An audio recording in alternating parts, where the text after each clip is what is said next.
करें शुरू करें। एक मिनट चुप चुप एक मिनट चलो बोल दो। चलो सर शुरू करो जी। मित्रों,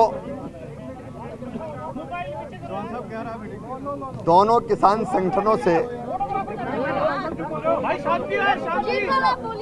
आप सर शुरू करिए सर, प्लीज आप शुरू करिए सर, बोलिए। बहुत सद्भावपूर्ण वातावरण में चर्चा हुई है। किसान कल्याण के सारे कामों को जो मोदी सरकार की प्राथमिकता है,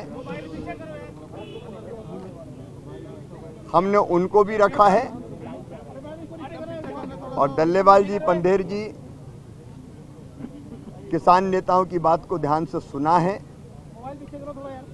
बहुत अच्छी चर्चा हुई है। ये चर्चा जारी रहेगी और अगली बैठक 19 मार्च को यहीं चंडीगढ़ में होगी। धन्यवाद। सर इसमें क्या डिस्कशन है सर? कुड़िया साहब, केंद्र के 3 मंत्री साहबान आए सीगे, शिवराज चौहान जी, प्रहलाद जोशी जी, गोयल साहब, पीयूष गोयल जी और पंजाब वालों असी मेरे नाल गुरमीत खुडिया जी, लालचंद कटारू चक जी, सारे पंजाब सरकार के ऑफिसर साहबान हाजिर सीगे। बड़ी डिटेल दे विच MSP नूं लैके चर्चा हुई कि MSP दी लीगल गारंटी की होनी चाहिए। उस नूं लैके किसान जथेबंदियां वालों कुछ डाटा जिहड़ा वो पेशकश किया गया, डाटे नूं आधार बनाया गया। इस डाटे नूं लैके असीं गलबात करनी चाहुंदे हां। तो तिन्ने केंद्रीय मंत्रियों ने कहा कि जिहड़ा कंसर्न डाटा गा वो किहड़ी इंस्टीट्यूशन दा गा, कित्थों कित्थों डाटा कलैक्ट किया गा, वो डाटा जिहड़ा next couple of day they अंदर आने वाले नैक्सट वीक के अंदर वो डाटा जिहड़ा सेंटर सरकार नूं किसान जथेबंदी दे आगू साहबान शेयर करनगे और उस तो बाद 19 तारीख नूं जिहड़ी आ चर्चा होगी। बहुत ही अच्छे माहौल दे विच बड़े पॉजिटिव ढंग नाल चर्चा हुई आ और सानूं आस आ कि 19 तारीख नूं 19 मार्च नूं कोई ना कोई पॉजिटिव हल निकलूगा। वो डेटा ये सीगा कि किहड़ी फसल दी किन्नी खरीद हुंदी आ, किन्नी ओपन मार्केट च हुंदी आ, किन्नी MSP ते हुंदी आ, उस गल नूं लैके चर्चा हुई आ। वो थोड़ा डिफरेंस सीगा, ओपीनियन नूं लैके डिफरेंस सीगा, जिहड़ा डाटा कोट किया जा रहा सीगा। आई थिंक कि वो सोच रहे सी कि डाटा उन्हां नाल जिहड़ा ऑफिशियल डाटा सी मैच नहीं कर रहे सी, इसे गल करके उन्होंने डाटे के सोर्सिस पूछे सीगे।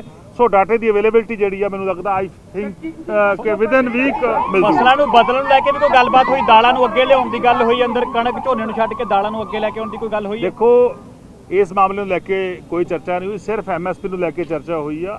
कल्ले MSP के इशू के उत्ते लगातार चर्चा होंदी रही आ और तुहानूं सारी गल किसान आगू भी आके कुछ ऐसा हुआ है कि 23 फसल पे भांग रहे थे, 6, 7, 10 कितनी फसलों पर कुछ केंद्र ने सकारात्मक बोला? देखिए, किसान जथेबंदियों ने एक ही मांग की थी कि MSP की लीगल गारंटी होनी चाहिए।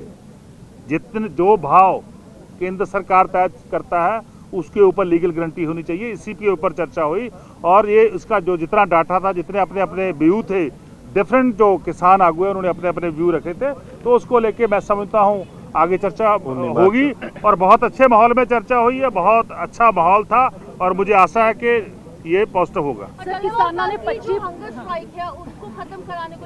बिल्कुल, केंद्र के तीनों मंत्रियों ने उनको अपील करा कि आप अपनी हंगर स्ट्राइक को छोड़ दीजिए, पर लेकिन उन्होंने बोला जब तक इस समस्या का समाधान नहीं होगा तो मैं अपनी हंगर स्ट्राइक जारी रखूंगा। सर 25 फरवरी ਨੂੰ ਕਿਸਾਨਾਂ ਦਿੱਲੀ ਕੂਚ ਦਾ ਐਲਾਨ ਕੀਤਾ ਹੈ ਕਿ ਉਹ ਹੋਲਡ ਹੋਏਗਾ ਜਾਂ ਉਹ ਦਿੱਲੀ ਕੂਚ ਕਰਨਗੇ ਕਿਸਾਨ?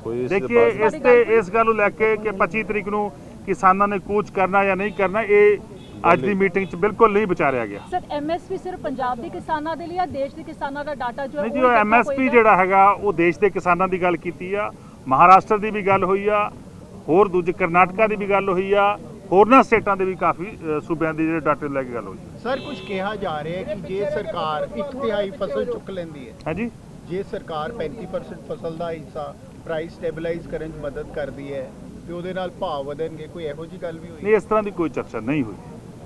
ਥੈਂਕ ਯੂ ਜੀ, ਥੈਂਕ ਯੂ। ਤਾਂ ਬਿਲਕੁਲ ਅਗਲੀ ਮੀਟਿੰਗ ਬਿਲਕੁਲ ਜਿਹੜੀ ਅਗਲੀ 19 ਤਰੀਕ ਦੀ ਮੀਟਿੰਗ। हे डैड, चंगी तरह खेडी चैंप। Any doubt? ਕਿੱਦਾਂ ਖੇਡੀ ਅੱਜ ਵੇਖੋ ਵੇਖੋ नो डाउट इन्ना सुक्के दागा ਲਈ ਹੈ ਸਰਫ ਐਕਸਲ ਮੈਟਿਕ ਹੁਣ ਨਵੇਂ ਪੈਕ ਵਿੱਚ SPP ਟੈਕਨੋਲੋਜੀ ਦੇ ਨਾਲ ਇਹ ਜ਼ਿੱਦੀ ਸੁੱਕੇ ਦਾਗ ਕੱਢੇ ਸੈਮੀ ਆਟੋਮੈਟਿਕ ਮਸ਼ੀਨ ਵਿੱਚ ਹੀ ਐਨੀ ਡਾਊਟ ਨਵਾਂ ਸਰਫ ਐਕਸਲ ਮੈਟਿਕ